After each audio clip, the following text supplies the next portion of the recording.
Good morning, class 10th.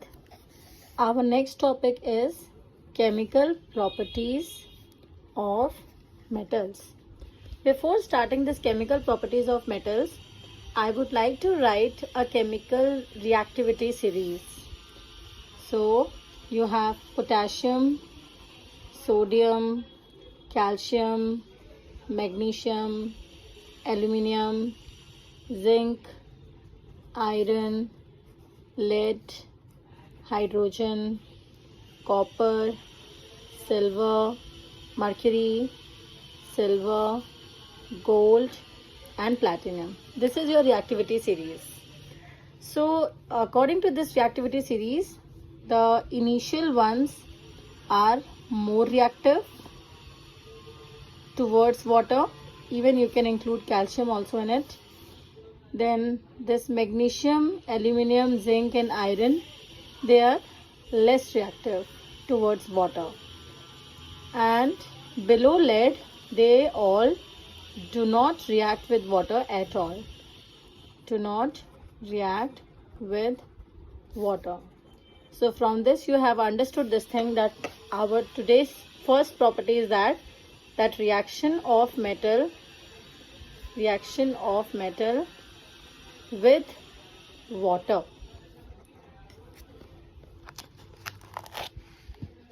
So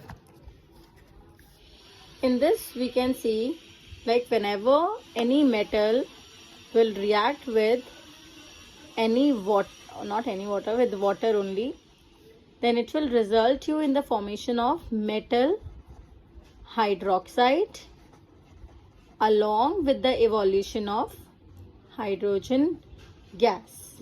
Okay, hydrogen gas will evolve from when you will react metal with water.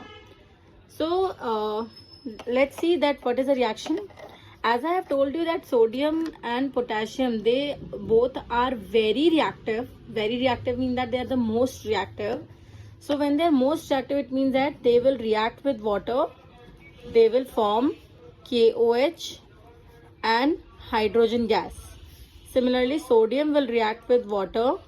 It will form NaOH and it will form hydrogen gas. What will happen? See, for example, if you have a beaker and in that beaker you have kept water and you have put some sodium or potassium in it. So what will happen? Some formation of bubbles will come and the bubbles will be of hydrogen gas. So as I have told you, this reaction is a very highly exothermic reaction. It's highly exothermic. What do you mean by exothermic? In which lots of heat will evolve. So it's the highly exothermic reaction in which lots of heat will be evolved. So the moment this hydrogen gas will come into the atmosphere, it will found oxygen which is present in the atmosphere. And when hydrogen and water will react with each other, it will be lead to the formation of combustion reaction. It's a combustion reaction.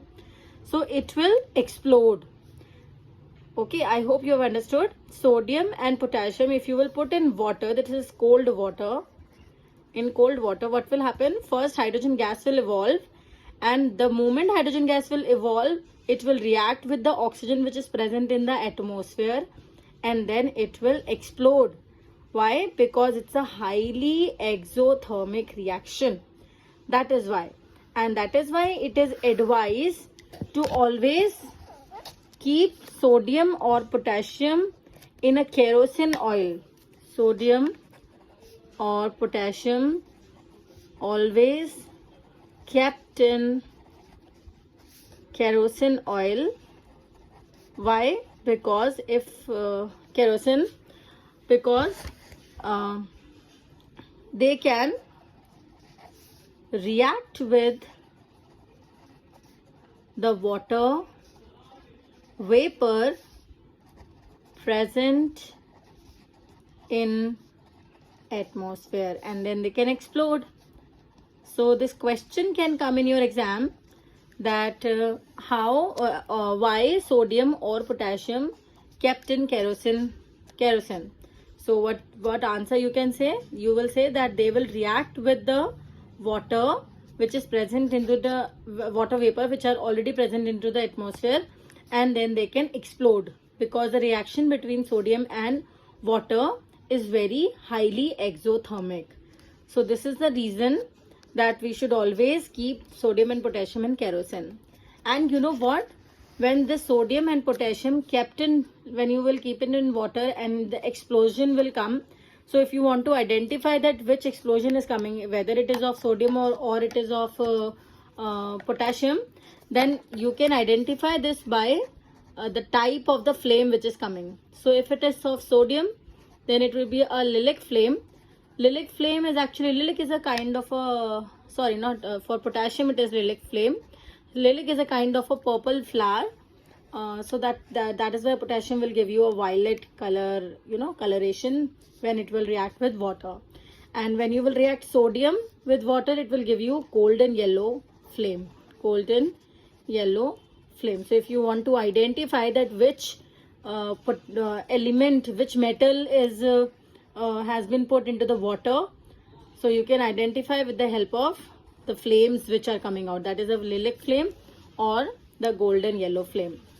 And one thing more, you know what? This potassium and sodium, if you will put in the water, then they will start floating. They will float on water. Potassium and sodium both will float on water. And you know the reason of floating. It is because of the density only. The one which is having more density will settle down at the bottom, and the one which is having less density will float on the water. So that is why potassium and sodium will float on the water. So this is all about your potassium and sodium reactivity. Now let's go for calcium as well. About the calcium also, you know one very important point, that calcium is even if you will react calcium with the water, then also it will give you the beaker will become hot, but it will react. It is not more violent like the way it was violent with the sodium and potassium. So when you will react calcium with water, it will form calcium hydroxide and hydrogen gas. So you know this thing, that if you will keep calcium in water, then calcium hydroxide will form, which will turn the water milky because of the formation of this calcium hydroxide only. And you know what, one thing more, like sodium and potassium was reacting more vigorously, that is why they are exploding, but calcium will not explode, okay, because that reaction is not so violent. That is why. One more important point, if you will put calcium in water, and that the water should be cold water only, cold water, then it will sink into it. Calcium will sink. Calcium will sink. And the reason is the density only, because the density of calcium is more than the density of water. That's why. So this is the reaction of calcium with water. Which is the next one? Next one in the reactivity series, you can rewind and you can check that it is magnesium. Magnesium will react with, because magnesium is not more reactive, so it will react with hot water. So it is not as reactive as calcium and sodium and potassium. So this water which you're taking, that is also cold water, but with magnesium, with the water which you're taking is hot water. So with hot water, magnesium will react and it will give you magnesium hydroxide, okay, magnesium hydroxide and hydrogen gas. This is mentioned in NCERT book, but if you will see some other reference books, then you will be able to find out this thing, that magnesium can react with steam as well. And whenever any metal reacts with steam, it will always form oxide, not hydroxide. It will form oxide. So you can see the difference between that. If it is the cold water or hot water, it will form magnesium hydroxide or calcium hydroxide or metal hydroxide. But if you have magnesium and water, and that water is steam, then it will be magnesium oxide. So yes, you are completely right. Now if you will react aluminium, zinc and iron, all three are at the bottom of the, not at the exactly bottom, you can see they are in the middle, so they are less reactive towards the water. So when they are less reactive towards the water, then what will happen? They will react with only steam. With steam, this water is steam. So when they will react with steam, This is also steam, this is also steam, this is also steam. So what I have told you, that they will form oxide.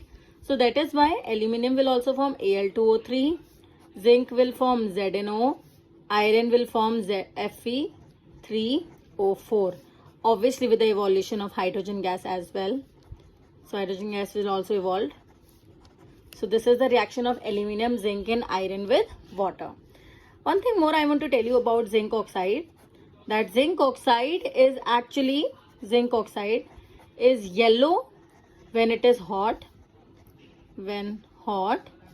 And zinc oxide is white when it is cold. So this question can come in your exam, that name the metal oxide which is yellow when hot, name the metal oxide which is white when cold. So the answer will be zinc. And about the rest of the elements which I have already told you, that they will not react with water. So you can say this thing, that according to the reactivity series, lead, copper,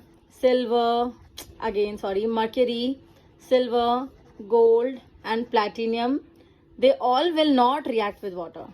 Will not react with water.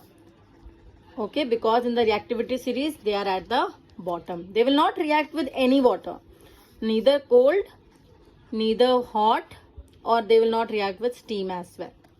So this is the first property of metals, that is reaction of metals with water. We will continue with more reactions of metal with oxygen and so on in our next lecture. Thank you.